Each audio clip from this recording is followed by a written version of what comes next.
Ngiyababingelela abantwana abayingcwele endaweni ezahlukene. I greet all the saints in various places. Siyaxolisa ukuthi siqala late ngenxa yama-problem esihlangana nawo e-technology. We regret the fact that we have had to start a bit late due to some technological glitches. Sizovula ngengoma 85 esizoyihlabelela ku-CD ngoba ngingedwa la ethempelini. We will open with hymn number 85, which will be played on a CD because I'm alone in this temple.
Sizothandaza.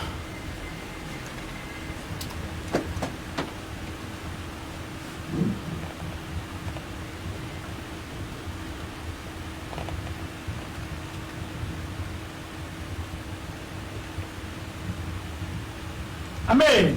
Amen.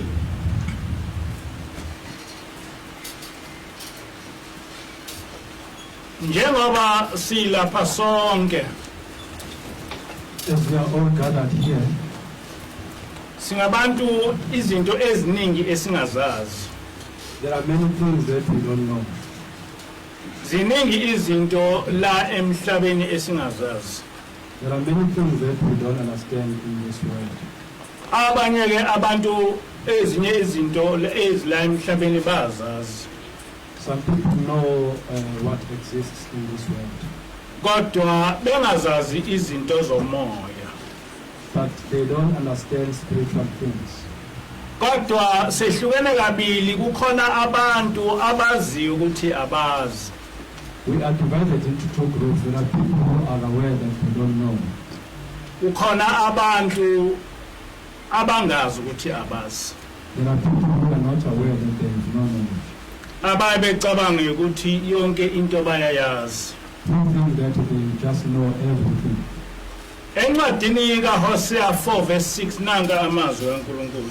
This is what God says in the book of Hosea 6 verse 4. Abantu bami babhujiswa ukweswela ukwazi. My people are destroyed from lack of knowledge. Ngokuba ukulahlile ukwazi nami ngiyakulahla wena. Because you have rejected knowledge, I also reject you as my priests. Ungabi ngumpriest wami. I also reject you as my priests. Ukhohli ngoba ukhohliwe umthetho kaNkulunkulu wakho. Because you have ignored the law of your God. Uma ubhekisisa lamazwi kaNkulunkulu, uthi uNkulunkulu abantu babhujiswa ukungazi. If you check these words of God very carefully, he says people are destroyed due to lack of knowledge. Ebesethi ngoba awazi naye uzokulahla ekulahlele ukuthi awazi. And then God says, just because you have no knowledge, he will reject you just because you don't know, you have no knowledge. Ngamanye amazwi uNkulunkulu uyakulahla ekulahlele ukungazi. In other words, God can condemn you for not knowing. Ngaleyo ndlela ke kuchaza ukuthi kusemsebenzini wethu sonke ukuba sifunde. In that sense, it simply means that we have the responsibility to learn and to read. Kakhulukazi sifunde ngoNkulunkulu wethu. We need to learn especially about our God. Ngoba uNkulunkulu uyaqhubeka uthi ukhohliwe umthetho kaNkulunkulu wakho. He proceeds and says you have ignored the law of your God. Isikhathi esiningi siyawephula umthetho kaNkulunkulu. In most instances, we break the law of God. We breach the law of God Siwephuliswe ukungazi. due to our lack of knowledge. Singaboni ukuthi asazi. Not knowing that we don't even know. Ziningi izinkolo ezikhona lapha emhlabeni. There are many religions or faith systems in this world. Kodwa ngizonamethela enkolweni yethu inkolo kaJehova eyafika lapha noNkulunkulu ivela esinayi. But today I'll just focus on our faith system which was brought to us by God on Mount Sinai. Abantwana bakwaIsrael babehluphekile behlushwa isizwe saseGibhithe. The children of Israel were inflicted by the nation of Egypt. Behlushwa uFaro. They were oppressed by Pharaoh. Basebekhala kuNkulunkulu ukuthi akehle ezulwini ezobakhulula. And they cried to God so that he could come down from heaven and liberate them. Uma ungase ucabange uyabona ukuthi laba bantu babekholiwe ngempela. If you think about this, you can see that these people truly believed in God. Mhlawumbe ukukholwa kwabo kwenzwa ukuhlupheka ababebhekene nabo. Maybe this was mainly due to the oppression that they had to endure. Ngoba uma ngabe uqilaziwe ungazi nokuthi kufanele uhambe uyephi bese uthi uNkulunkulu akehle ezulwini ezokukhulula ithemba elikhulu lelo. Because if you are oppressed and you don't know where to seek assistance and you cry to God to come down and liberate you, that simply means that you have great faith. Nempela uNkulunkulu wehla ezulwini wazokhulula abantwana bakwaIsrael walwa noFaro wazomnqoba. Indeed, God did come down from heaven and actually fought against Pharaoh until he overcame him. Wayese uyaphuma nabo eGibhite hamba ebheke eKhenani. He then took them out of Egypt on their way to the land of Canaan. Kwathi sahambe indawana nje wayese eletha inkolo yethu. While he had traveled with them just a few kilometers, he then came down and brought our faith system. Lenkolo yethu esayilethelwa uNkulunkulu yayiyinkolo eyisivumelwane phakathi kaNkulunkulu nathi. This faith system was about an agreement between our God and ourselves. Lesi sivumelwane esithi uNkulunkulu uyosenzela noma yini esicelayo.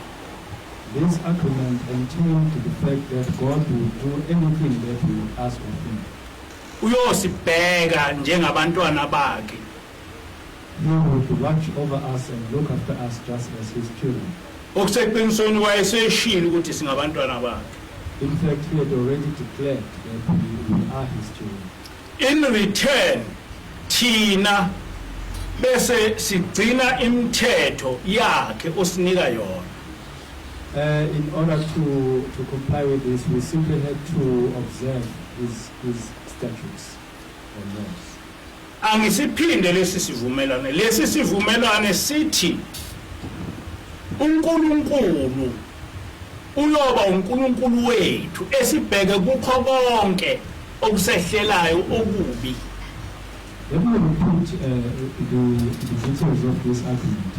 It was about God becoming our God and actually taking care of us and fighting against all our problems. Bese kuthi thina silandela lokho noma imithetho yakhe osifundise yona ukuthi asiyilandele. Then our part will be to observe all his laws according to his commands.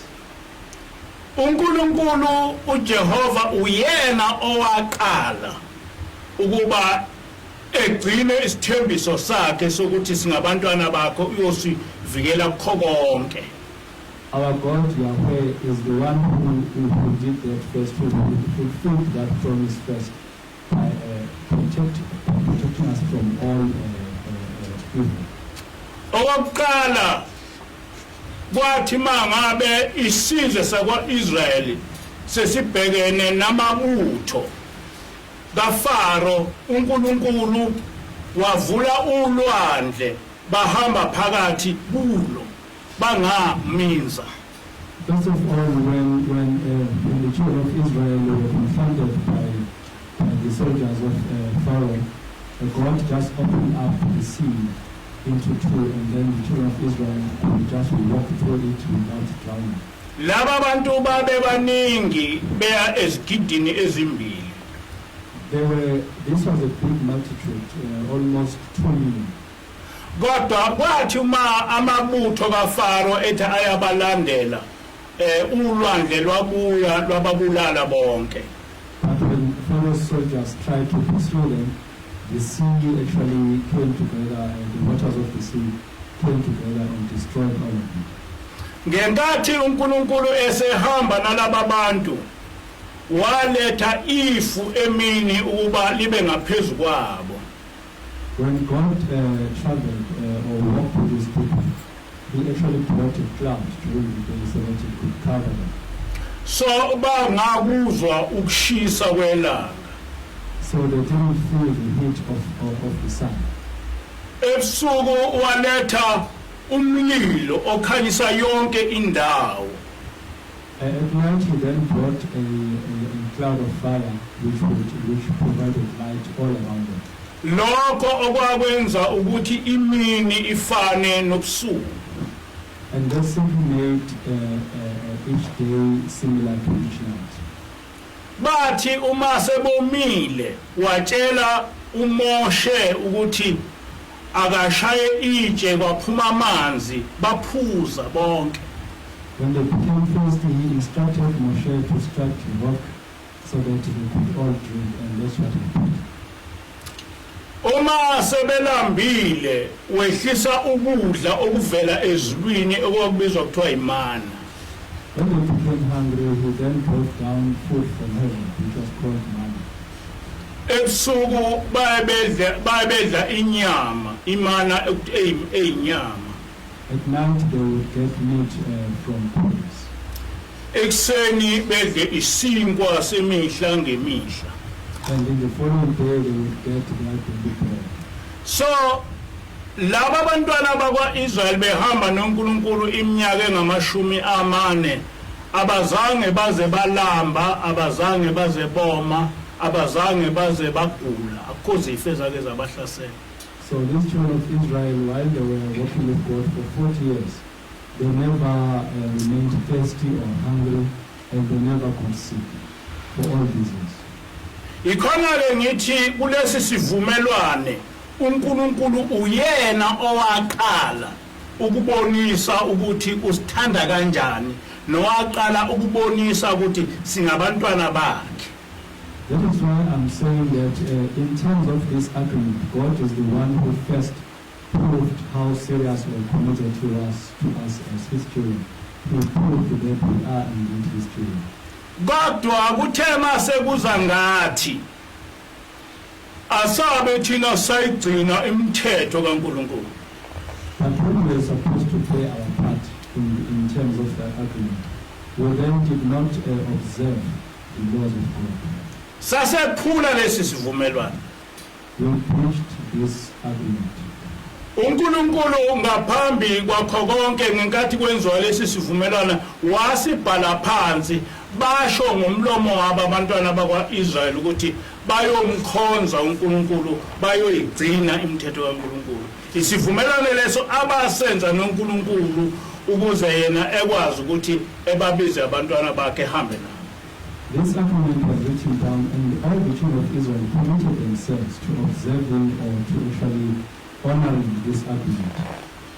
Kodwa uma ngabe sekuyi-10 yethu ukuthi sikhonze uNkulunkulu sase singakwenzi lokho. But when it was our turn to actually faithfully worship our God, we really didn't do it. Wayese uyaqala uNkulunkulu uyasuka kancane kancane eduze kwethu. And then God started deserting us or forsaking us just gradually, slowly.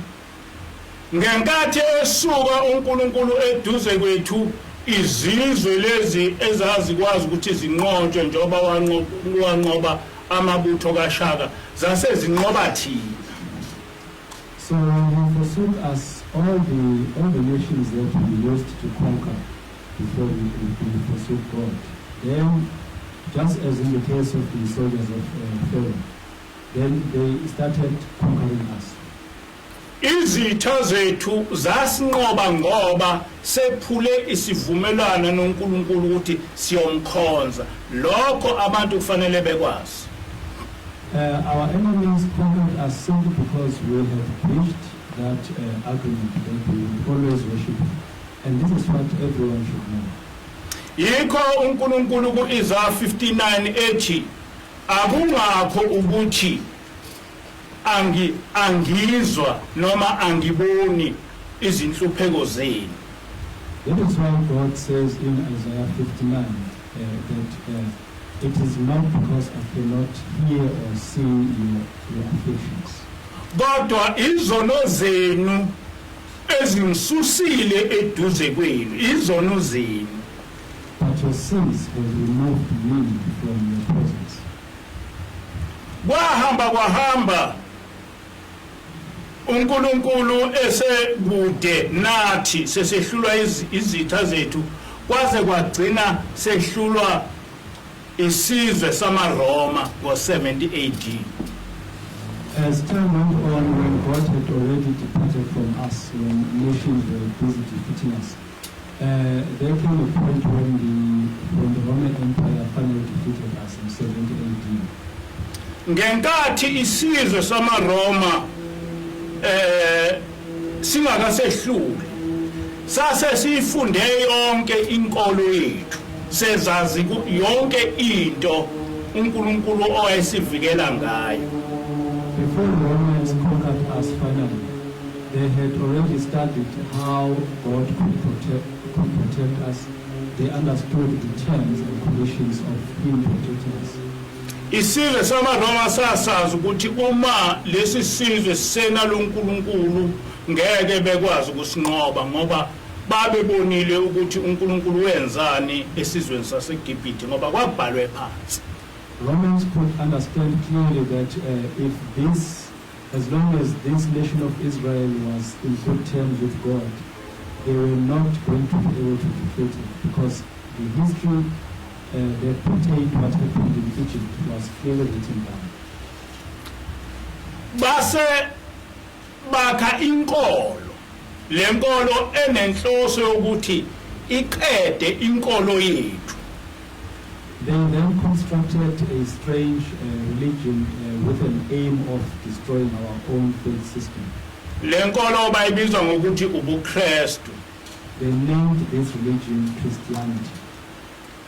Uthi umprofeti uIsaiah Shembe ukuthula kube kuye uNkulunkulu usebenza ngomuntu. Prophet Isaiah Shembe, peace be upon him, says God operates through a human agent. No Sathane futhi usebenza ngomuntu. Satan also operates through a human agent.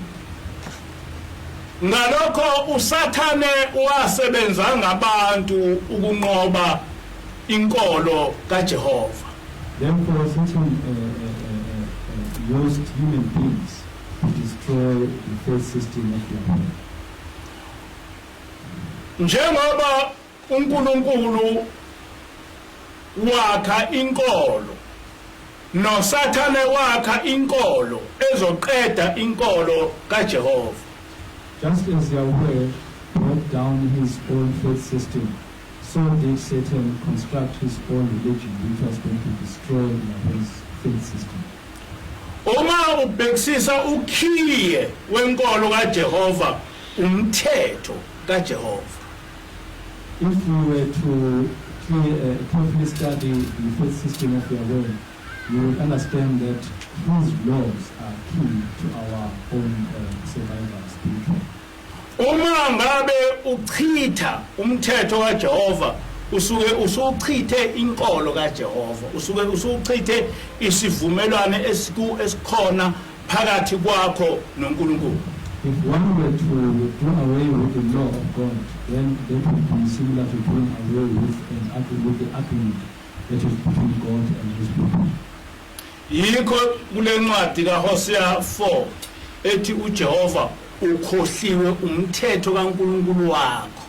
That is why Yahweh says in Hosea 4 that you have ignored the law of your God.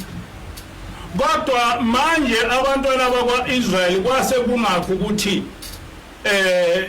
beqa umthetho kaNkulunkulu kodwa baphoqwa ukuchitha umthetho kaNkulunkulu. It came to a point when the children of Israel were not just breaking the law of God, but they were actually forced to do away with the law of God. Abagcinanga ngokuthi befundiswe noma bephoqwe ukuchitha umthetho kaNkulunkulu kodwa baphoqa futhi ukuthi bechithe igama likaNkulunkulu. In addition to all that, they were also forced to do away with the name of their God. Bagcina bengasakwazi ukuthi begcine noma imuphi umthetho kaNkulunkulu. They ended up not being able to keep any law of God. Bagcina bengasakwazi ukuthi bememeze igama likaNkulunkulu. They ended up not being able to actually call the name of God. nendodana kaNkulunkulu uYeshua nayo yachithwa ukuthi bebize igama layo. Even the Son of God, Yeshua, his name was actually done away with, and the children of Israel were no longer able to call his name.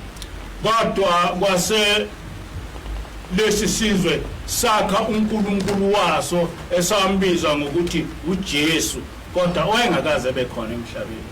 And this Gentile nation ended up constructing its own God called Jesus. Jesus who never existed in this world. Ngithena ekuqaleni kubalekile ukuthi noma ungazi kodwa wazi ukuthi awazi ngoba uzofunda. In my opening remarks, I actually mentioned that it is very important for one to understand that they don't know, because it is from that point that one can start learning something. Ngoba uma wazi ukuthi awazi uyaye uyimisele ukwazi. If one knows clearly that they don't know, then they will intend gaining some knowledge. Sonke sithema sazalwa kubusa inkolo yobuKristu. When we were all born, we started living when Christianity was already extremely dominant in this world. Le nkolo yobuKristu sayikholwa ukuthi inkolo kaNkulunkulu. We also believe that this religion was from God. Ngoba sasingazi umsuka wayo ukuthi yakheke kanjani. That was mainly because we didn't know how it was constructed in the first place. Kodwa uma usulandela umsuka wayo inkolo yobuKristu inkolo opposa inkolo kaJehova. But when you carefully analyze this religion, you can clearly see that it is about opposing the faith system of Yahweh. Ngenkathi amaRoma echitha umthetho kaJehova noJehova bakubeka kahle lokhu bakubeka ngendlela ukuthi singaboni ukuthi bathini.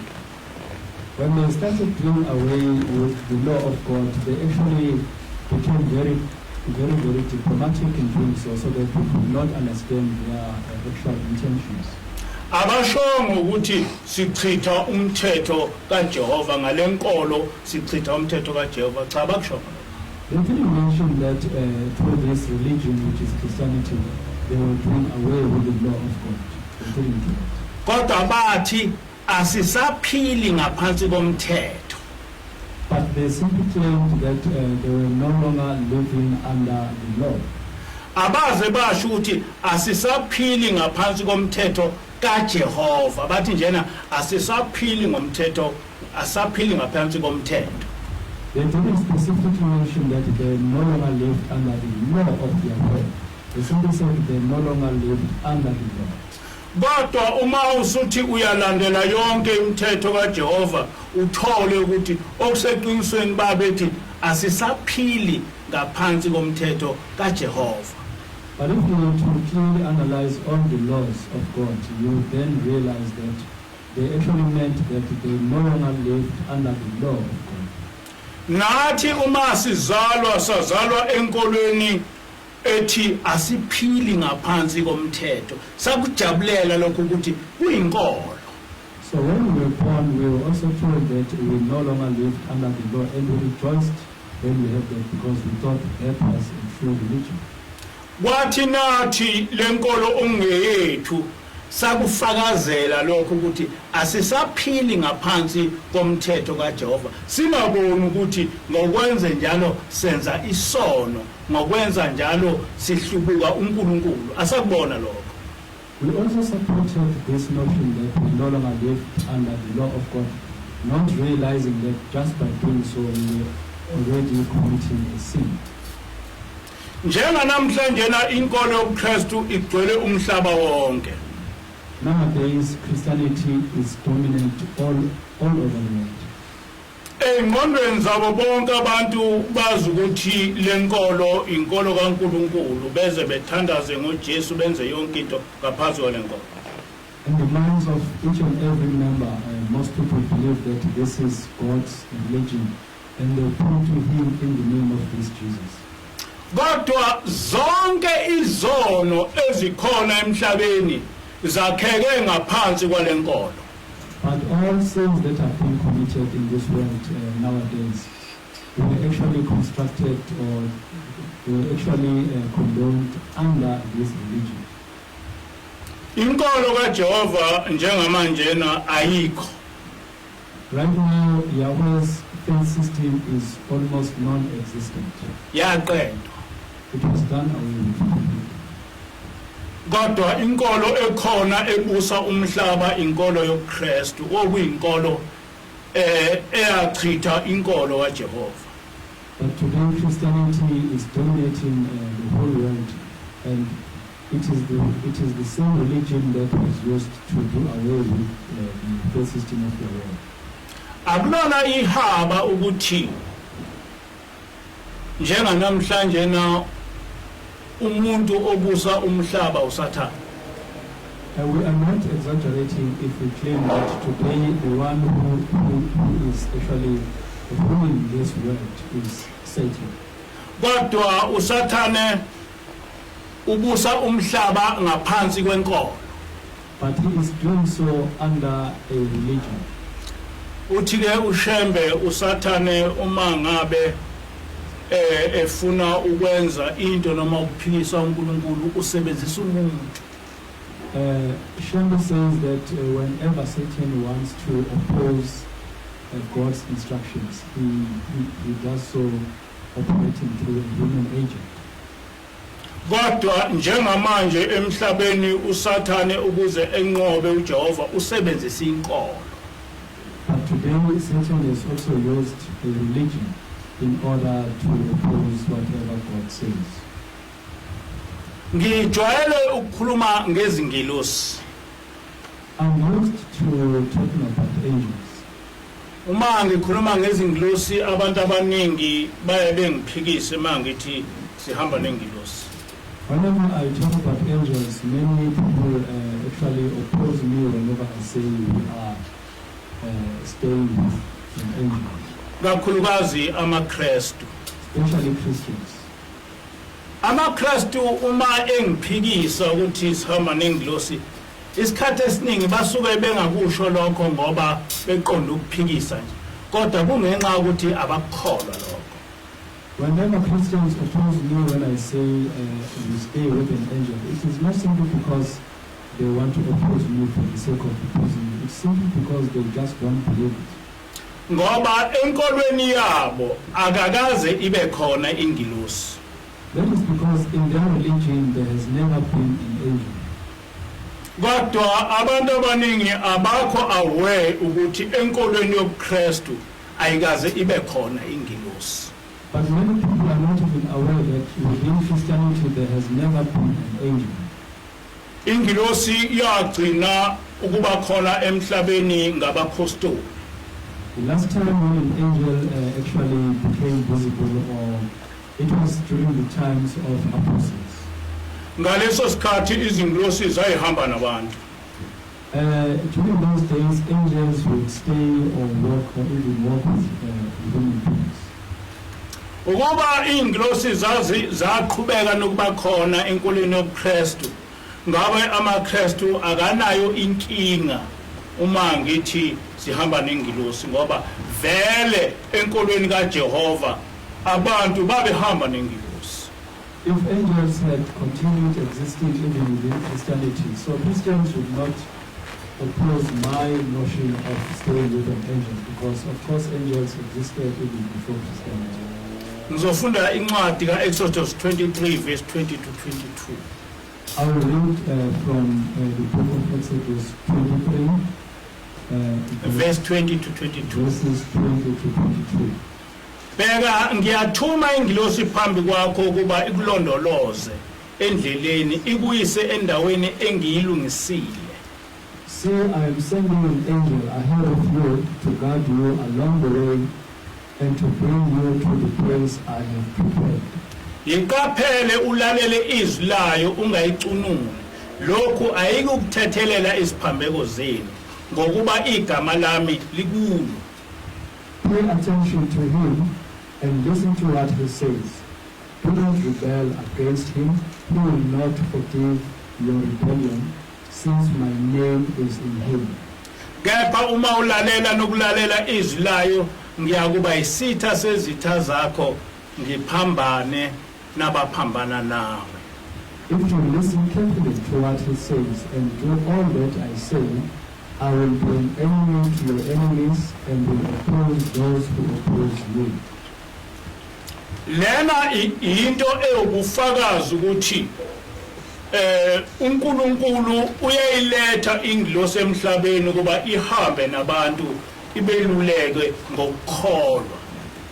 This is testimony to the fact that God does bring an angel or angels to the world and actually assist them in their path of their faith.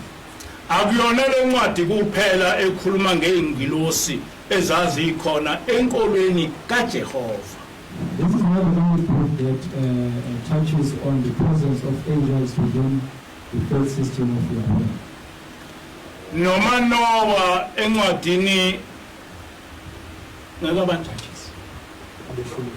Incwadi yabahluleli 13 verse 5 ingilosi iyona eyafike yatshela uManoa ukuthi akaziphathe kanjani ngoba uzozala umntwana ongcwele okwakuSamson.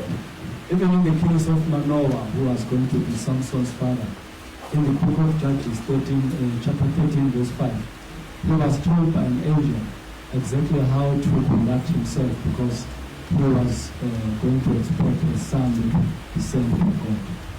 Ngakho-ke enkolweni kaJehova kwakungekho isimangaliso uma abantu bekhuluma ngengilosi ngoba ingilosi babehamba nazo. Therefore, within the faith system of Yahweh, it was not a novelty whenever one mentioned an angel, because angels actually kept company with human beings. Kodwa nangaleso sikhathi akusho ukuthi bonke abantu babeyibona ingilosi.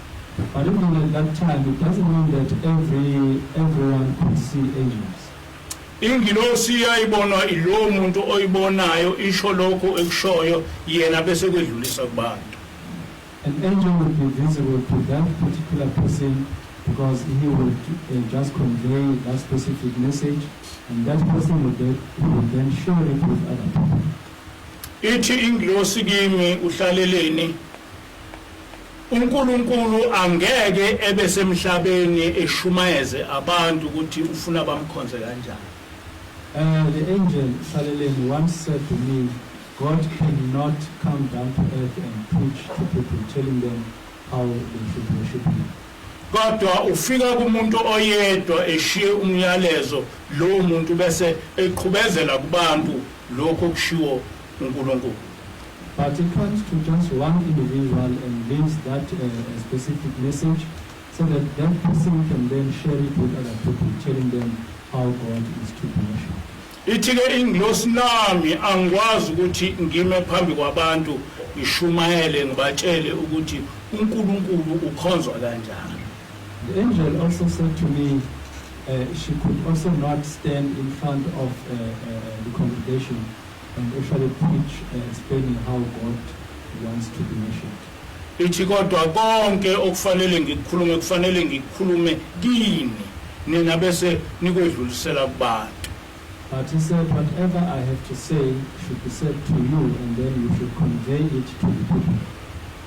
Ngithena-ke ingilosi ayikaze ibe khona enkolweni yobuKristu.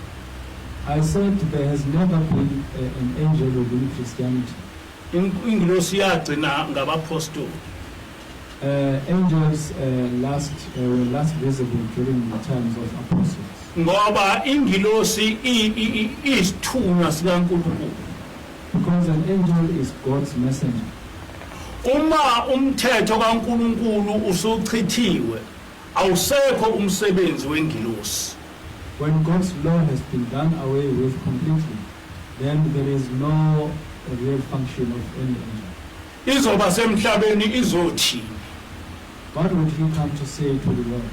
Ngoba emhlabeni isuke ithunywe uNkulunkulu. because he would only come to the world after having been sent by God. Kodwa lapha emhlabeni sekunenkolo emchithile uNkulunkulu othume ingilosi ukuba zizoletha umyalezo wakhe. But today the world has got this religion that has done away with God, so that no one can actually observe the laws of God.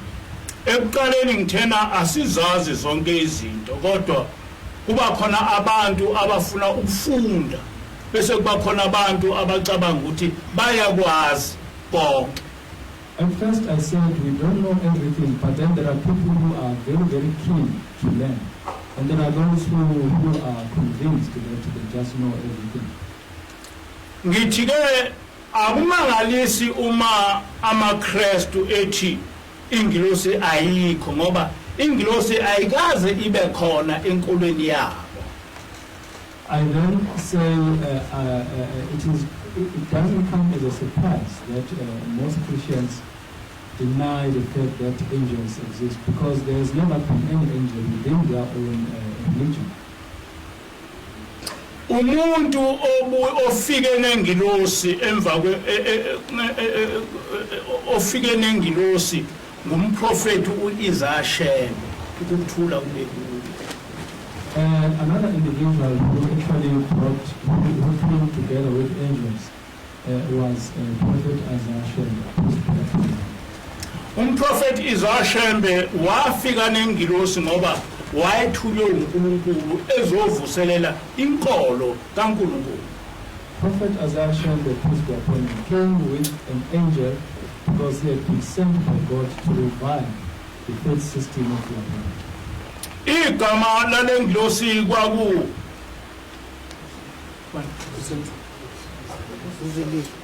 uzilili. The name of this angel was Zilili.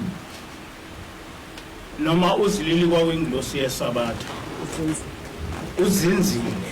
Oh, the name of this angel was Zilili because Zilili was an angel of Sabbath.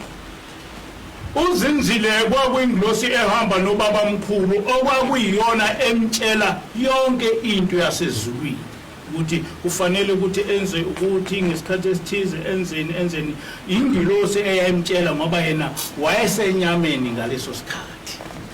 Zilili always stayed and actually guided the prophet, telling him exactly what to do according to God's prescriptions, because he was in flesh at that particular time. Kodwa ukuthi ubaba mkhulu wayehamba nengilosi zinzile amaNazaretha ayingayiboni leyo ngilosi.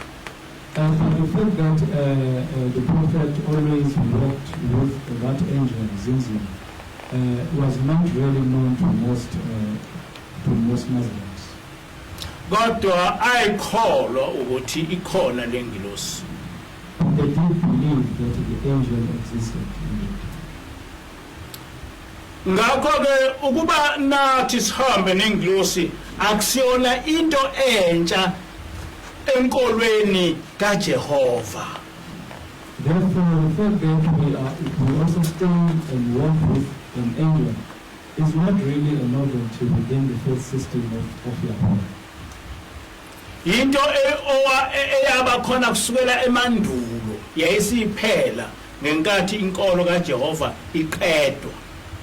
It is something that happened from early times and which actually came to a stop when the faith system of Yahweh was finally done away with. Kodwa isimo thina esiphila kuso asifani nesimo umprofeti owayiphila kuso. But the conditions or situations under which we live nowadays are not exactly the same as those that marked the time of the prophet. Umprofeti wafike washumayela abantu abangakholiwa abangazilutho ngokukholwa. When the prophet came, he preached to people who were completely ignorant concerning affairs of faith. Naba besengamaKristu kwakunezinto eziningi ezethulwa umprofeti ababengazazi. Even those who have been converted to Christianity were actually told many things by the prophet which they were not aware of. Ngoba ama-missionaries ayengabathandazeli abantu. Because missionaries didn't really pray or put hands in order to heal people. Ukuthandazela abantu enkolweni babe kuqala ngoShembe. Shembe was the first one, according to their experience, who could actually pray or put hands over them. Lamazi ngiwathatha kwinto eyayikhulunywa nguye ukuthi wathi ma eseba umprofeti wahamba nezinsizwa zamaweseli. I have derived all these words from what he himself said, that when he became a prophet, he actually spent time or walked with young men from Presbyterian Church or Wesleyan Church. Uthi-ke uShembe into eyayibamangalisa ukuthi ngenkathi ehamba nabo eshumayela yena wayefike ebathandazela abantu bephile, into eyayingaziwa kuma-missionary churches. Shembe said they were surprised because whenever he walked with them, he would just pray and put hands on people, on the people, which was something that missionaries had never taught.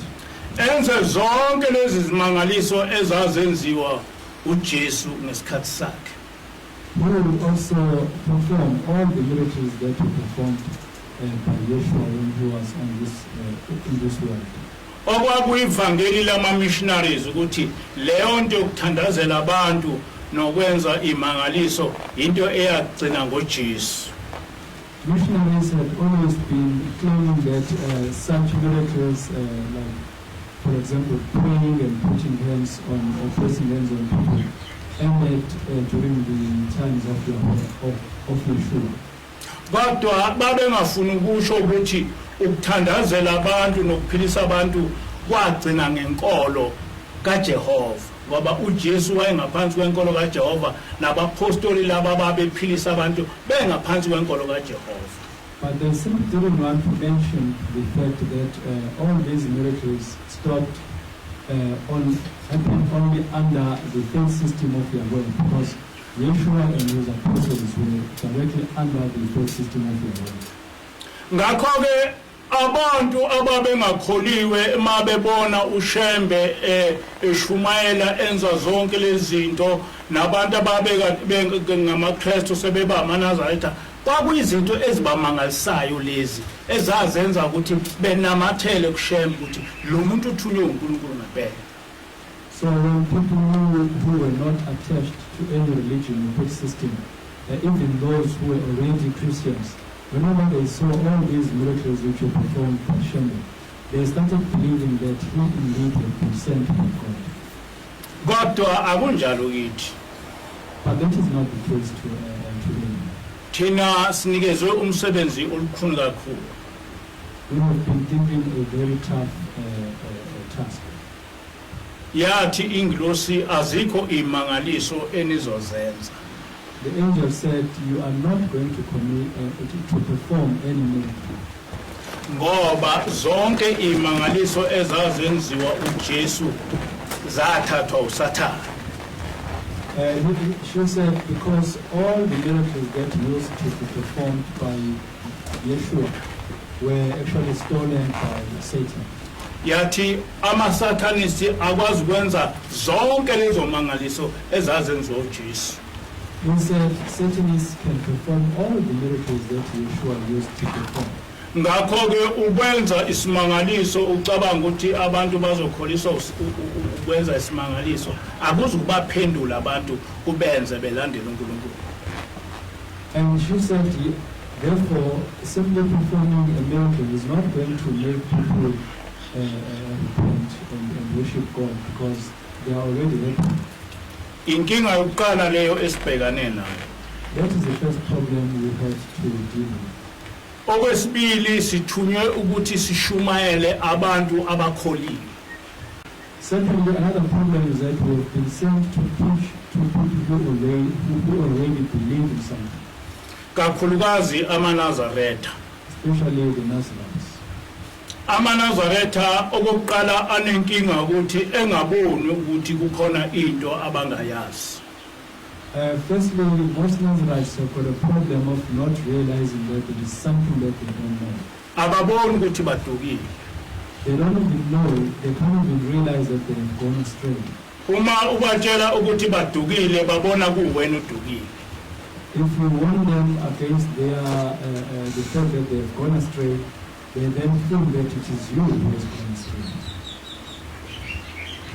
Okwesibili amaNazaretha azi ukuthi umuntu wakwaShembe kuphela ongathunywa uNkulunkulu ukuthi efundise abantu ngoNkulunkulu. Secondly, most Nazarites believe that only a person from the Shembe family can be sent by God to preach to human beings.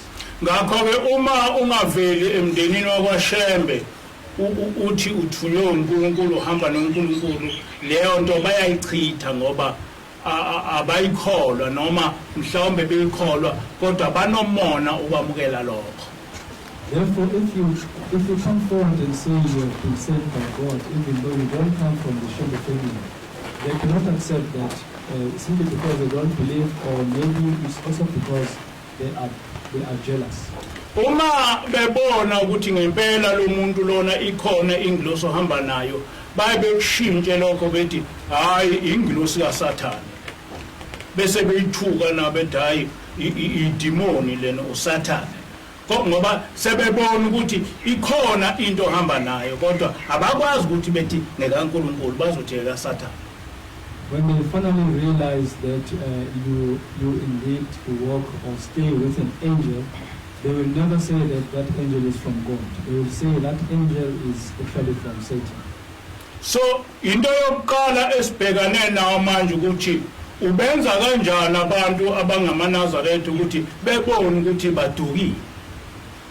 The main challenge now is how do we convince people who are Nazarites so that they can realize that they have gone astray.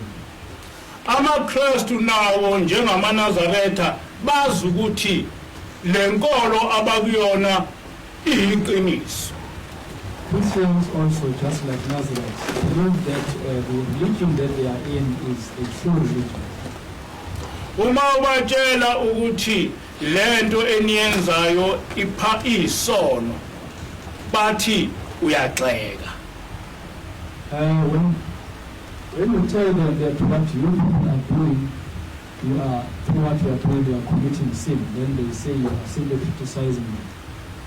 So uma sebethena uyagxeka basuke bezama ukuvika ukuthi ubatshele ukuthi lento abayenzayo ayihambelani nomthetho kaNkulunkulu.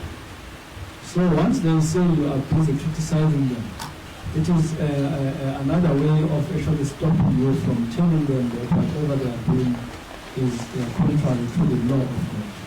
Ngithena ingilosi yathi kithi angikwazi kuba ngikhulume nabantu kodwa lokho engikukhuluma kini nina kufanele ukuthi nikwedlulise kubantu.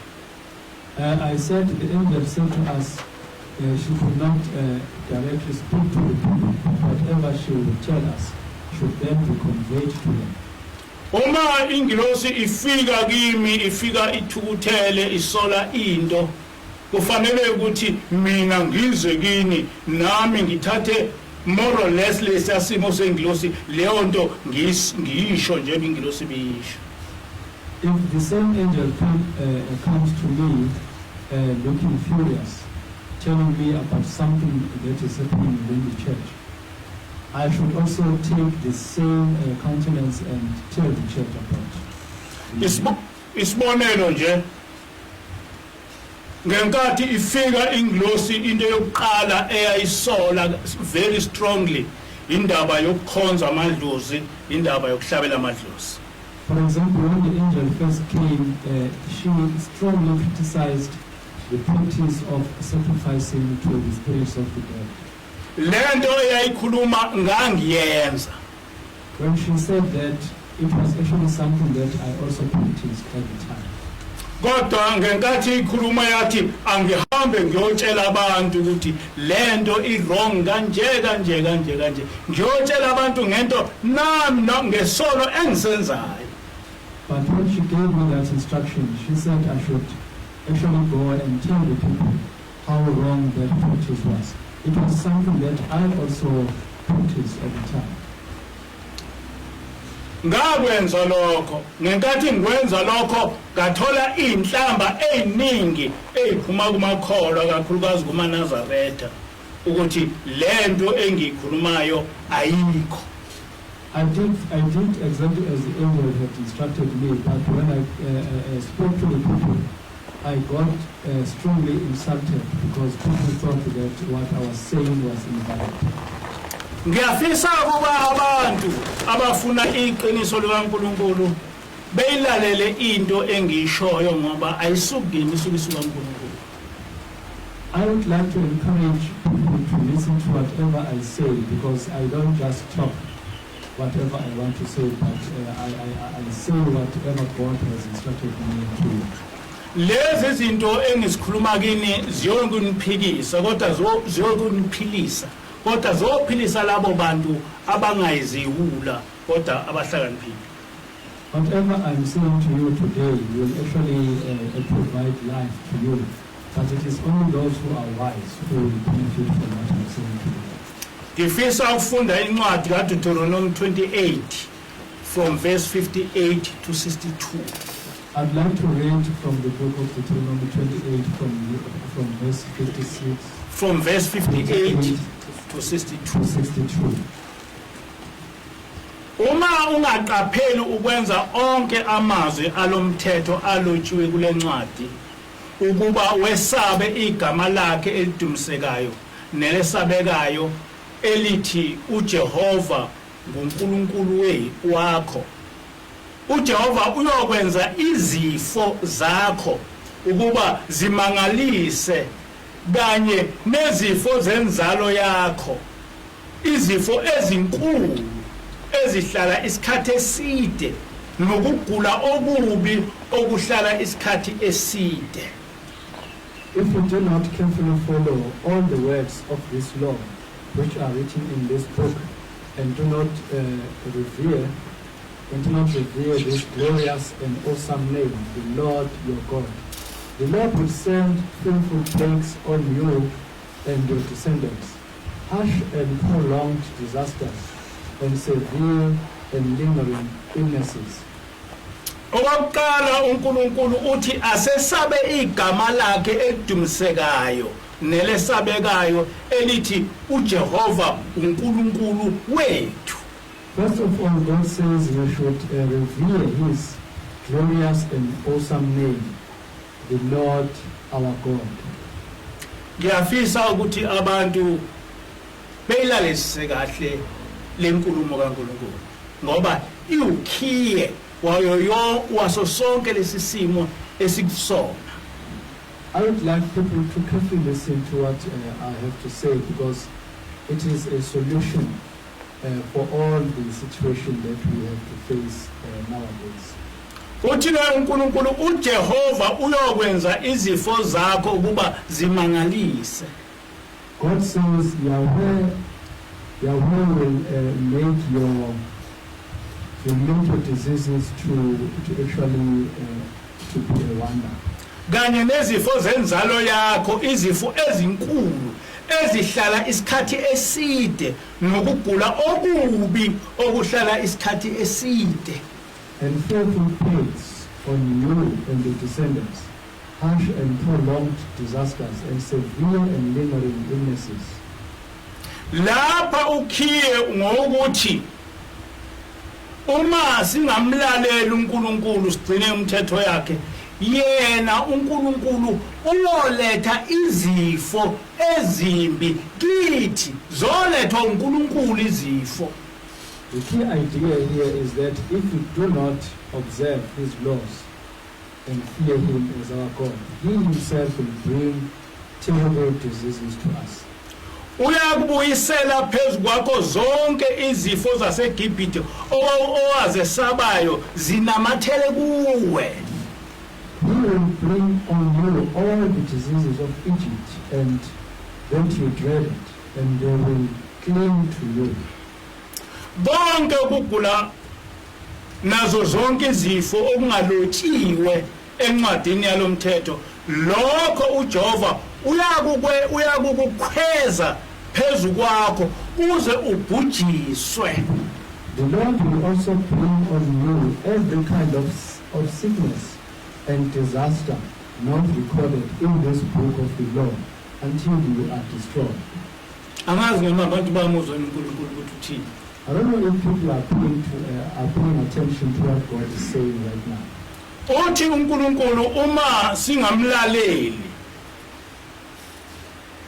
singasithathi lesi isivumelwane esasenza esisemthethweni uyoletha izifo engakaze zibe khona eGibhithe izifo ezintsha elethe ukugula lokho kugula okuyoba nokufa okokwenza ukuthi size sibhujiswe.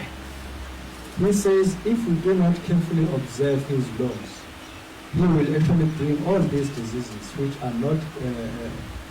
did not even occur even in Egypt, which are also not recorded in this book of the law. That will happen until we are completely destroyed. Niyakushiwa nibe ingcosana. You who are as numerous as the stars in the sky will be left but few in the number. Ya usho njalo uthi niyakushiwa nibe ingcosana ingane nani ngangezinkanyezi zezulu ngobuningi ngokuba awulalelanga izwi kaJehova uNkulunkulu wakho. Because you did not obey the Lord your God. Uthi uNkulunkulu sizobhujiswa sibhujiswa ukuthi asimlalelanga. God clearly says we will be destroyed because we have failed to obey him. Sizobhujiswa uye uNkulunkulu. He will destroy us. He himself will destroy us. Uthi noma sesibaningi ngangeinkanyezi zezulu kodwa sizobhujiswa sonke sisale sibe ingcosana. And he also says even though we are as numerous as the stars in the sky, we will be left but few in number.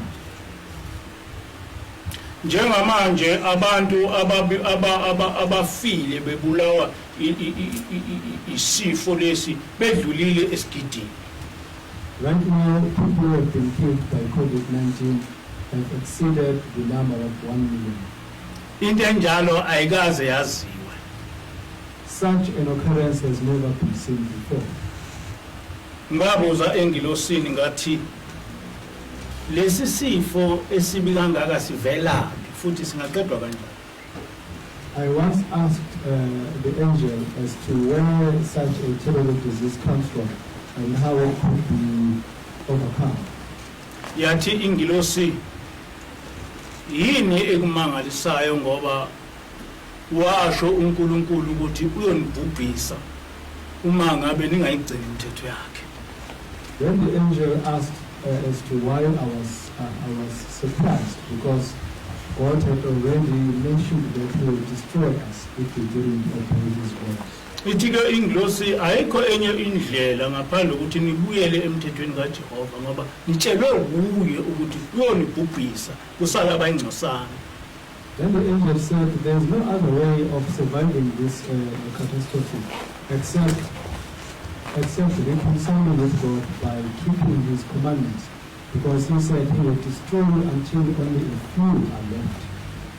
Le nkulumo kaNkulunkulu angeke uze uyithole ikhulunywa abafundisi inhlobo. The priests can never mention all this even though God has said. Akakho umfundisi ongama kwi-pulpit ekhulumelene.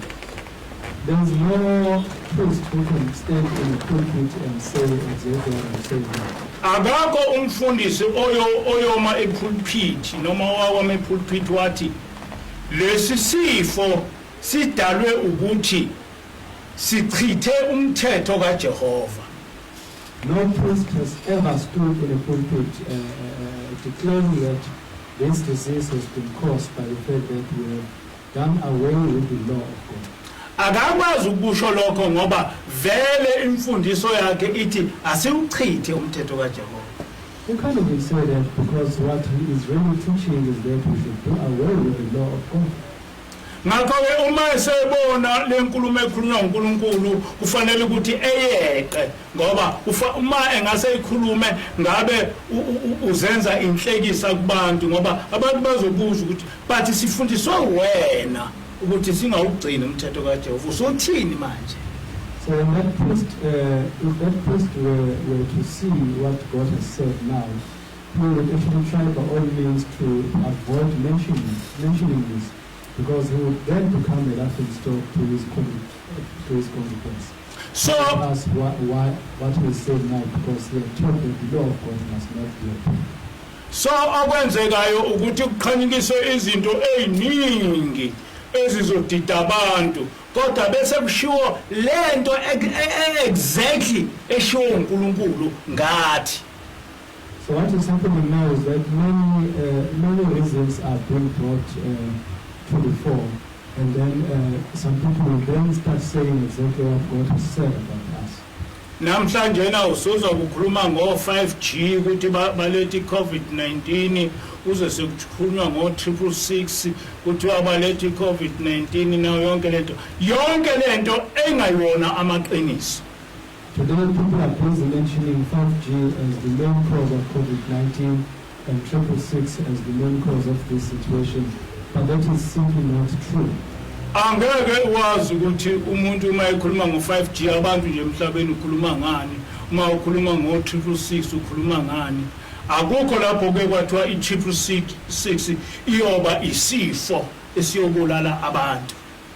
In this way, people will never understand what it means to actually mention 5G or 666, because 666 has never been mentioned as a cause of people's destruction on this planet.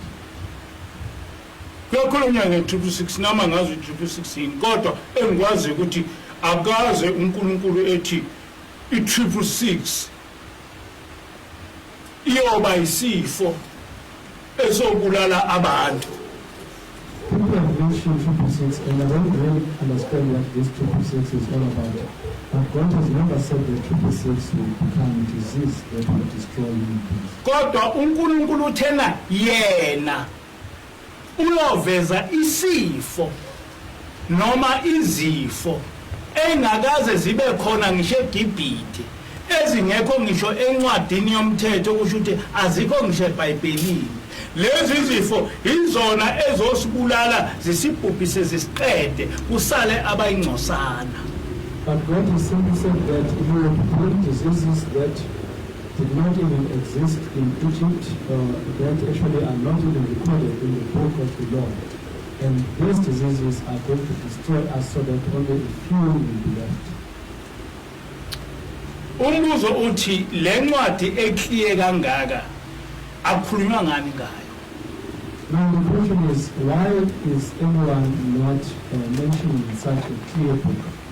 Akwazi ukukhulunywa ngayo ngoba enkolweni esikuyona ithi kasichithe umthetho kaJehova. No one can even mention this because according to this religion that is dominant, we are supposed to go away with the law of God. Ngakho ke sizofa nje siphele kodwa angeke size sicele uNkulunkulu ukuthi asindise ngoba uNkulunkulu uyisholo yena ukuthi lokhu kufa kulethwe uye. Therefore, we will just die, and no one is going to think of asking God to save us, because we all know that God has said, He Himself has said that He will bring this disease. But if we ask Him to save us, He will do so.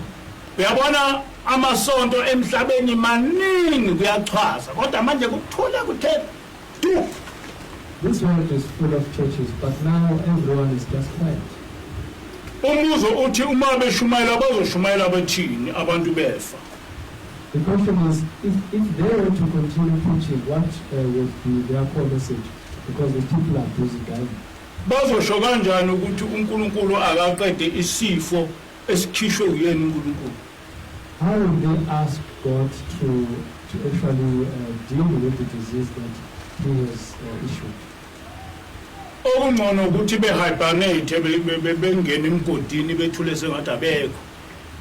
The best thing they can do is to hibernate so that they can just be as quiet as if they don't even exist. ngithena ekuqaleni abanye abantu bayazi o abanye abantu abazi kodwa bayazi ukuthi abazi bese kuba khona abantu abangazi ukuthi abazi. At first I said there are people who don't know and they are aware that they don't know, and there are those who don't know but believe that they still know something. Umbuzo uthi kwenzeka kanjani ukuthi lesi sifo lenkulumo kaNkulunkulu iqonde kangaka kodwa kungakhulunywa ngayo? Now the question is, why are people not mentioning this what God has said, because it is just a straightforward statement. Lenkulumo ngake ngayibona ngangayinaka kodwa ithena amayingilosi siyikhuluma ngabuyela kuyo ngayifunda kabusha. I once saw this passage and I didn't really pay any attention to it, but when the angel mentioned it, I then revisited it and read it afresh. Ngaqala ngabona ukuthi yonke lento ukuthi kuthiwa asizile ku yonke lento into useless uma singazili ngokuthi sicela uNkulunkulu asixolele kodwa sibuyele emthethweni wakhe. And then realized that simply fasting and praying cannot help us as long as we don't fast and pray with an intention of returning to Him and obeying His law. Ngoba kukulima ukuthi uNkulunkulu engafike ethi ulethe isifo ngenxa ukuthi sichithe umthetho wakhe bese siya kuNkulunkulu sithi Nkosi siphilise kodwa asizubuyele emthethweni wakho. There's an element of stupidity in this idea of simply asking God to save us from this disease, but though we are not really prepared to obey His law once more. Kodwa okuyikho kufanele sikusho ukuthi sithi Nkosi siyabona ukuthi besingazi silahle umthetho wakho singazi ngakho ke sicela ukubuyela kuwe sibuyele emthethweni wakho sicela ukuthi usixolele. But what we are supposed to do right now is to go back to God and confess that we have abandoned His law and that we would like Him to forgive us so that we can also return to His law and obey it. Ngoba uNkulunkulu seshilo ukuthi ukungazi kwakho akuchazi ukuthi akazi ukukulahla. Because God has already said that the fact that you are ignorant doesn't mean that He will not reject you. Ukungazi kwakho akuchazi ukuthi uma ungawugcina umthetho kaNkulunkulu uNkulunkulu akazi ukukulahla ngokuthi awazi. Not knowing this doesn't really mean that God is going to stop rejecting you simply because you didn't know about His law. So lentshumayelo namhlanje is about people ukuba bazi ukuthi lesi sifo noma lezi zifo zidalwa yithi ngokuba silahle uNkulunkulu salahla umthetho wakhe akusho mina kusho uNkulunkulu nawe hamba uyifunda lencwadi. So therefore today's sermon is about clarifying the fact that the main reason why we are afflicted by such diseases today is simply because we have abandoned His law. We therefore need to repent and return to Him. So anyone should go home and read this very same book I read today.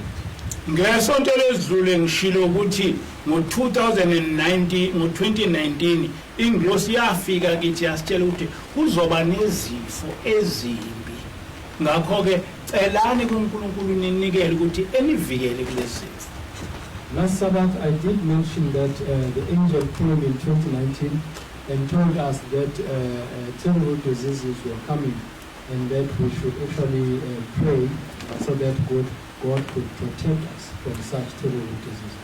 Ayishongo ingilosi ukuthi kuzoba nesifo yathi kuzoba nezifo. She didn't just say there will be a disease, but she said there will be diseases. Njengamanje apart from COVID-19 sekunesifo futhi esibizwa kuthiwa i-variant. In addition to COVID-19 that we knew, There's another one that is now termed as a variant of this COVID-19. Lesi sifo sinamandla kakhulu nekune COVID-19 ngokusho kodokotela. According to medical practitioners, this variant is even stronger than COVID-19. Bengizwa omnye udokotela bembuza ethi asinalo iqiniso lokuthi le variant le mishanguzo ezoba khona izokwazi yini ukuyelapha. I heard one of the medical practitioners mentioning that there is no certainty that the vaccines that are being prepared right now can really cure it. And le variant isifo kuthiwa siqhamuke la eSouth Africa sengizobizwa kuthiwa iSouth African disease no iSouth African COVID-19 ngoba siqhamuke la eSouth Africa. And it has been mentioned that this particular variant actually emerged within South Africa. And it is now termed as a South African variant because it came from here. Sekuya kulento eshiwo ingilosi ukuthi kuzovela izifo. Now what the angel has said about diseases that will emerge is about to be fulfilled. Umbuzo uthi uma ngabe le vaccine ingase ingaqedi lokhu kufa. Ilokhuza iplan B yethu ithini? Now the question is, if this vaccine fails to deal with this disease, what is our plan B? Uma ngabe lezi zifo zingathatha iminyaka ke sithi njena iminyaka emithathu kusukela namhlanje so babe bebangaka abantu abafile. If this disease would take about 3 years from today, how many people are going to die?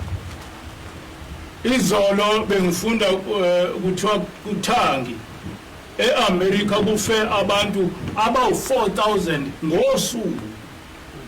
Day before yesterday, I read somewhere that in the USA, about 4,000 people died just in one day. La eSouth Africa kufa abantu abawu-844 ngosuku. 844 people die in South Africa on a daily basis. Umbuzo uthi uma ngabe le vaccine ingase ihluleke iplan B yethu imi kanjani? Now the question is, if this vaccine becomes ineffective, what is our plan B? Asizokubhujiswa. Are we not going to destroy it completely? Angeke kusala bambalwa. Are we not going to see only a few people remaining here? Ngesonto ledlule ngichazile ukuthi ithena inglosi asibone uNkulunkulu ukuthi sithema sicela ukuthi asingafi nemndeni yethu nangampela asaze safa. Last Sabbath I did mention that the angel told us to be grateful that when we requested God to prevent us from dying, then we actually didn't die. We should be thankful about it. Yayise ithi asicele futhi ukuthi uNkulunkulu akasigcine nakuwo kolonyaka ka2021. She then said we should again ask God to keep us alive in this year 2021. Kodwa ngithena labo bantu abafuna ukuthi besijoyine bengasijoyini njengomnikelo kodwa abasijoyine ngokubuyela kuNkulunkulu begcine umthetho kaNkulunkulu because ayikho i-shortcut. But I then said all those who want to join us as we seek God's protection should not just do so by bringing offerings, but they should also return to God and observe His law, because there is no shortcut to this kind of survival. Awukwazi ukuthenga umthetho kaNkulunkulu ngomnikelo. You cannot buy God's law with your offering. Umnikelo nje siukhiphela ukuthi simtshele uNkulunkulu ukuthi siyaxolisa sesibonile ukuthi sephutheni sicela ukuthi usixolele. Umnikelo usebenza la. We give offerings simply to prove to God that we are quite sorry about what we've done. But that is the only task. That is the only purpose of giving offerings. Ngamanye amazwi ngomnikelo siya acknowledge ukuthi sisephutheni. In other words, by giving this offering, we are simply acknowledging that we are at fault. kodwa awukwazi uacknowledge ukuthi usephutheni bese uqhubeka nephutha ngoba uma uacknowledge usho ukuthi angisezi kuyenza leyo. But one cannot just acknowledge a certain mistake and still continue committing it, because that is not how it works. Ngakho ke siyaphoqeka noma besingazi ukuthi sibuyele uNkulunkulu ngokugcina umthetho wakhe, and ayikho enye indlela esizophila ngayo ngaphandle ukuthi senze lokho. Therefore we are compelled to actually return to God and actually carefully keep all His commandments, because there is no other way of surviving without being observed and serving. Ihloko la sale nkonzo ngithena ngiyakukhalela Ntombi nawe Nsizwa. The topic of this sermon is I mourn for you, young men and young women, maiden. Umprofeti uIzashembe wayibona lento waze wabhala ihlabelelo 28. Prophet Isaiah Shembe foresaw this and even wrote hymn number 28. Lona hymn number 28 uthi uyeza umhlaba wokuphela. Umhlaba wokuphela uyokuma phambi kwakho noma ungathandi. Hymn number 28 says, the end is coming, the end is coming. It will stand before you, whether you like it or not. Amagquma nemimango ayolelezeka. Hills and steep places will actually flourishes. Lokho kuchaza ukuthi uyobe ungasena indawo ongabalekela kuyo. That simply means that there will be no place to run to. Ikhona ngibuza ukuthi uma ngabe le vaccine yehluleka, iplan B yethu imi kanjani? That is why I had to ask what will happen, what will be our plan B if this vaccine is not effective. Uthi ke uShembe hayi abaphela amandla ekukholweni kwabo bayogijima bekufuna ukukholwa kwabo. Young Shembe says, woe unto those who will grow weaker in their faith, because they will run looking for their own faith. Njena siyagijima sifuna ukukholwa. Right now we are running around looking for our faith. Nababephela amandla ekukholweni kwabo bangifuna manje ngoba ukufa sekufikile. Even those who have given up their faith are now actually looking for it, because death has arrived. Uthi Shembe bayogijima bekufuna ukukholwa kwabo ngaleso sikhathi. Shembe says they will run around looking for their faith at that particular moment. Sesifikile ngalesi sikhathi. Now that time is here. Uma ungegijima ukufuna ukukholwa kwakho kusho ukuthi uyisiwula udalelwe isikhoko. If you cannot run right now and look for your faith, it means that you are a foolish person. You are actually kept for hellfire. Uthi Shembe ngiyakukhalela wentombi nawe Nsizwa uyokuthola ngasiphi isikhathi ukukholwa kwakho. Shembe says, I long for you, young and young men. When are you going to regain your faith? Wena uthi useyintombi usahamba uthathe uyibuka wenza yonke lento. Siphelile leso sikhathi ungafana noma yinini kusuka manje. You think that you are just a beautiful maiden, you are simply surveying yourself in a mirror. There's no time for that. Now you can die any time from now. Manje cabanga ukuthi uzovikeleka kanjani ekufeni noma uma ufa uyaya inezulwini. Those are the two things phambi kwakho.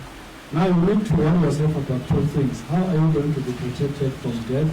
And if you happen to die, what will be your eternal destiny? Yikho-ke uShembe ethi ngiyakukhalela wena Ntombi nawe Nsizwa uyokuthola ngasiphi isikhathi ukukholwa kwakho njengoba isikhathi sesiphelile. That is why Shembe says, I mourn for you, maiden and young men. When are you going to regain your faith? Because you have run out of time. Incilongo lokuqala selizwakele umhlaba wonke wazamazama. The first trumpet has been said, has been heard. The whole world shook. Njengamanje nje umhlaba wonke uyazamazama. Right now, the whole world is shaking. Lesi sifo siqale kubantu abahlakaniphe kakhulu, saqala eEurope sabashaya phansi sangaba nandaba. This disease actually started in Europe where the smartest people live. But then it actually destroyed them. Uthi-ke uShembe uyogijima uzifihlephi nanti izwe selisongwa. Shembe proceeds saying, where are you going to run in order to hide yourself? Now this world is being folded. Wazi kanjani ukuthi nje lesi sifo asizile uzosonga izwe? How do you know that this disease has not come to fold the whole world? Sonke siyazi ukuthi kuzofika isikhathi sobhubha. We all know that the time of destruction is coming. Kodwa khona into engakaze ngizwa makholwa eyikhuluma. But there is something that I've never heard believers mention it.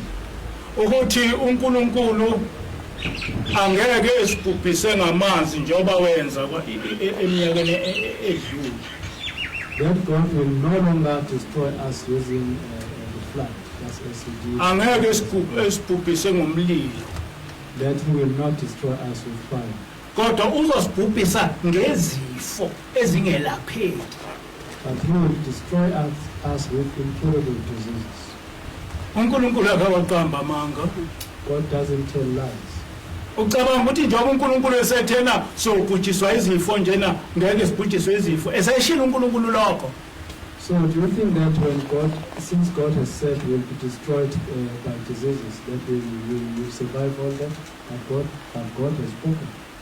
Ucabanga ukuthi uNkulunkulu ngobe seyishila ukuthi noma sibaningi njengeinkanyezi kodwa sobhubha sonke kusala abayingcosana uNkulunkulu uqamba amanga? Do you think that though God has mentioned that even though we are as many as stars in the sky, only a few will be left to survive? Bangaka abantu emhlabeni? How many people are there in the world? Vele baningi njengeinkanyezi. There are many people in the world just as stars in the sky. Kodwa uma kungase kuphele iminyaka emithathu lesi sifo sikhona, babe bebangaka abantu abasele emhlabeni ngoba njengamanje njena sekufe abantu abangaphezulu kwesigidi. But if this disease would last for about 3 years from now, how many people will survive after 3 years? Because now millions have already died.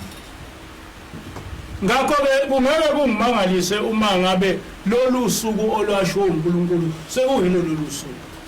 Therefore, I will not be surprised if this is the day that God mentions in the Bible. Yikho-ke ngithi labo abanenhlanhla abacele kuNkulunkulu ukuthi bebhalwe kulabo abantu abayingcosana abayosala emhlabeni. That is why I'm saying those fortunate individuals who are wise should also ask God to include them in the group of those who will survive when everyone else has been destroyed. Ngoba ukuze usale ekubhujisweni ube kulabo abayingcosana kuphela uma ubuyela emthethweni kaJehova. Iyona kuphela into ezokwenza ukuthi ungabhubhi. Because the only solution for you to survive and actually be part of those who will actually be left alive is only if you return to God and obey His law. Uthi-ke uShembe wemhlaba uyozifihlaphi nazo zonke lezo zulu. Then Shembe says, where are you going to hide and you yourself together with all those sinners? Balekani zidindi uyeza uJehova. Run away, stalks of grass, because Yahweh is coming. Yes, uyeza uJehova. Yes, of course, Yahweh is coming. lento engihlale ngiyikhuluma ngithi masibuyele kuJehova nansi sifikile usho Shembe ukuthi uyeza uJehova uma uJehova esephambi kwakho akancenga kahle. I always say that we need to return to him because Yahweh is coming. This is what Shembe has mentioned, and when Yahweh is here to deal with us, he will do so and nothing can stop him. Enkolweni yobuKristu kuhlale kubatshazwa ukuthi uJehova unomusa uJehova unomusa kodwa asize ngatshelwa ngolaka lukaJehova. Within Christianity we are always told about the fact that Yahweh is kind, Yahweh is kind, but we are never told about his fury. Kodwa uShembe uthi umusa wakho wehlele phezulu kwethu hleze singawugcini ulaka lwakho lusehlele. But Shembe says, your mercy has come upon us. What if we don't keep it properly, and then your fury comes down upon us again? Kukhona ulaka lukaJehova olukwehlelayo uma ekulethela umusa ungawunaki. Yahweh brings fury upon you if you ignore his mercy that he brings upon you. Bantwana abangcwele sisesikhathini esinzima ngoba asazi noma sibalwe kwabazigidi abazobhujiswa noma sibalwe kwabayingcosana abazosala kulolu bhubhane. Since we are facing a terrible time because we don't know if we are going to be part of those who will be destroyed or just those who will be saved. Ngakho ke sidinga ukuthandaza kakhulu. Therefore, we need to pray even harder than we have ever done. Ingilosi yafika yathi amaNazaretha kaNkulunkulu akazile engadli ukudla ngamasabatha encenge kuNkulunkulu ukuthi lokhu kufa siphephe kukho. The angel once came and said, Nazarites of MCG should actually fast and pray because we are facing a very terrible situation. Yathi asifaka amasaka ngokomthetho kufanele ngabe sifaka amasaka. She said we should wear sackcloths. In fact, we should be wearing sackcloths even now. Ukuthi angazi ukuthi sizowafaka kanjani amasaka ngoba asinawo futhi angaze ngibabona abantu bewafakile kodwa ingilosi yathi asifaka amasaka. It's just because I don't know how we will wear those sackcloths because we don't have them and I've never seen people wearing them. But the angel said we should wear sackcloths. Kodwa the fact ukuthi ingilosi ikhathazeke kangaka ngalesi sifo even kuthina kutshengisa ukuthi sisebunzimeni kwathina sisemzimeni ngoba asazi ukuthi uNkulunkulu mayesebhubhisa uzobhubhisa kanjani. But the fact that the angel is so worried about this situation, it simply means that we are facing a dire situation right now because we don't know how God is going to destroy this world. Thina nomkhokheli salale. I and the senior council do not have premature sleep at night. Noma ngabe ungena ucingo umuntu ushawa uvala. In the mornings, a phone call will then get struck by pain. Ngoba lonke usizo lwabantu luza kithi. Because every sorrow that people have to endure comes to us. Ngike ngafica umkhokheli ethandaza ebusuku ngo-12 ngamthola ekhala ngento lesimali. I once found the senior counselor, my wife, praying at night at 12 midnight, and she was crying bitterly. Ngihlehlile ngakhala nami. I stepped backward and started crying. Mase iqedile ngabuza ukuthi kukhona nesekuthiwa wedlule emhlabeni. When she finished praying, I then asked whether somebody had died. Wathi akekho kodwa nginosizi. She said no one has passed away, but she was actually full of sorrow. Ngoba angazi ukuthi uNkulunkulu ukusivikela uzogcina kulesimo esibusona. Because she didn't know how far God would keep on protecting us while we face this situation. Ngakho ke nginosisi. I'm therefore full of sorrow.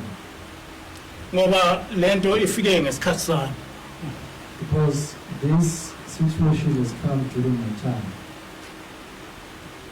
Angazi ukuthi ngizokwenza kanjani ukuthi abantu bebone ukuthi basebenzimeni obungakanani.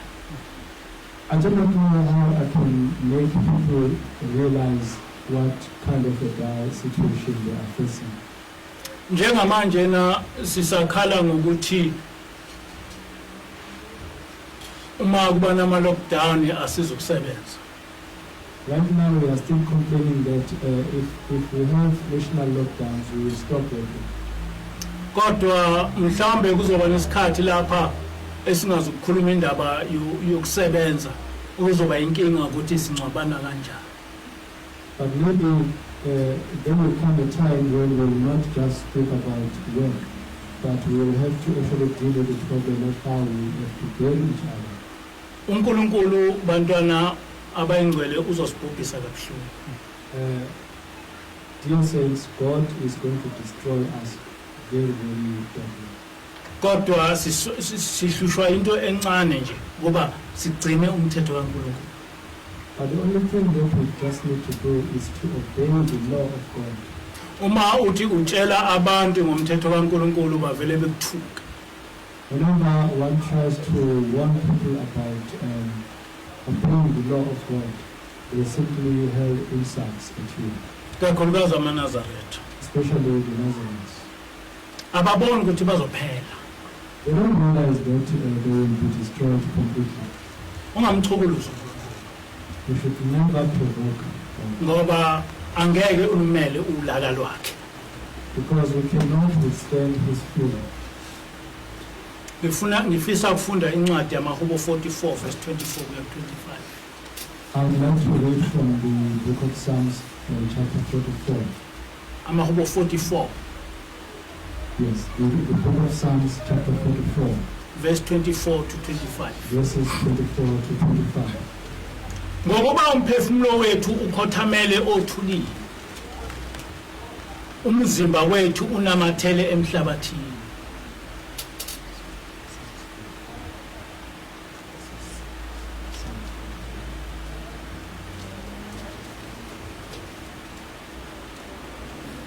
Verse 24 to 25.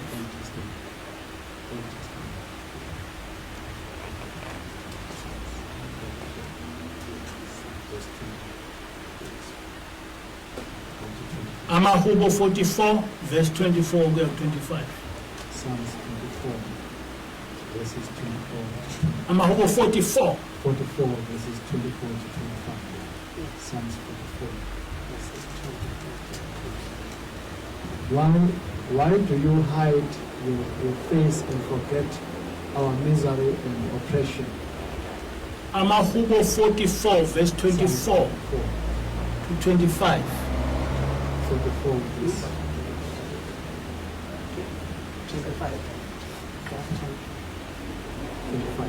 25. Verse 25 to 26. Oh, yeah. We are brought down to the dust, our bodies cling to the ground. Rise up and help us. Rescue us because of your unfailing love. Lithi-ke izwi ngokuba umphefumulo wethu ukhothamele othulini umzimba wethu unamathele emhlabathini sukuma usisize usihlenge ngenxa yomsa wakho ayiphindele lokhuza in English. We are brought down to the dust, our bodies cling to the ground. Rise up and help us. Rescue us because of your unfailing love. Le ncwadi sinikezwe ingilosi. The angel actually gave us this passage. ukuthi asicele kuNkulunkulu ngoba unomusa ukuthi noma sifa imphefumulo yethu sisothulini emzimba yethu kodwa uNkulunkulu akavuke asize ngoba unomusa.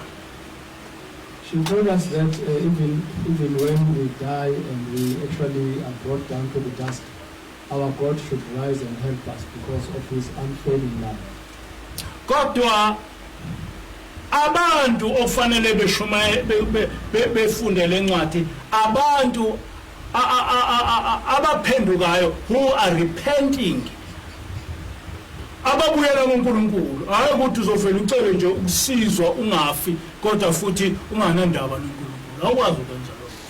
But those who should read this passage are those who are repentant in their spirits, because one cannot simply ask to be saved without actually returning to God and obeying his word. Ngakho-ke bonke abantu abazilile bonke abantu abancenga uNkulunkulu beyibheke lencwadi amaHubo 44 verse 25 to 26 becele kuNkulunkulu ukuthi akasukume esisize sesife kakhulu. So all those who are fasting and praying right now should actually look at this passage and ask God to rise up and help us, because humanity is being destroyed. Human beings are dying. Ngoba umusa kaNkulunkulu awupheli kubantu bakhe. Basho njalo Shem. Because God's mercy stays forever. It actually endures forever towards his people. That is what Prophet Shem said. uNkulunkulu noma ngabe eseshila ukuthi uzokwenza into ebhlungu kuwe kodwa uma ukhala ubhuquza phansi uyakuzwela ngoba umusa wakhe uhleli phakade. Even if God has declared that he will destroy you completely, if you then cry bitterly to him and you even roll yourself on the ground, he will have mercy upon you because his mercy endures forever. Ngakho-ke nathi masizile sinikele sithandaze sicele uNkulunkulu ukuthi akehlise umusa wakhe. Let us also do the same thing. Let us pray and fast and do so eagerly, so that we can also ask God to bring down his mercy. Angazi kulabo abafundiswe ukuthi uNkulunkulu bengawugcina umthetho wakhe ukuthi kume kanjani. I don't know what will happen to those who have been taught that they should not obey the law of God. I don't know how they will survive this situation. Kodwa into ebhlungu ukuthi uma uNkulunkulu engabhubhisa wonke umhlaba njengoba echaza lapha noma ngabe sisele kodwa sizosala sibe sosizini ngoba ihlobo zethu eziningi azinendaba noNkulunkulu. But what is really worrying us is that even if God were to destroy everyone and we remain behind surviving, we'll still have sorrow because most of our relatives and families don't even care about God. Kodwa ngiyacela namanje na ukuthi uNkulunkulu akasivikele kule COVID. Kakhulukazi bonke laba abantwana bakaNkulunkulu abamesabayo nasebebona ukuthi bonile kuye.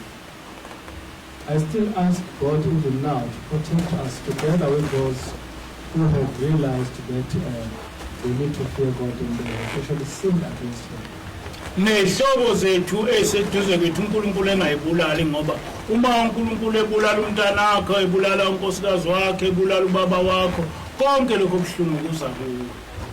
May God also spare our own close relatives like our wives and children, because that pain will actually disturb us a lot if that kind of thing will happen. uNkulunkulu akabe seduze kwethu umusa wakhe wehlele phezulu. May God always be with us and may he always bring down his mercies. Engazibali izono zethu. May he not look at our sins. May he not count our sins. Exolele nezono zokhokho bethu. May he also forgive the sins of our ancestors. Asithandaze, ngiyathandaza. Ntombi. uNkulunkulu onamandla wonke isoko bonke abamthandayo. Phambi kwakho Nkosi ngaleli sabatha lakho namhlanje. Siyazibika Nkosi phambi kwakho, sicela Nkosi kuba ungabheki Nkosi izono zethu. Kodwa Nkosi wazi ukuthi noma sehluleka ukukhonza kodwa siyakuthanda. Sicela Nkosi kuba ngathi umhlaba ungabhubhi.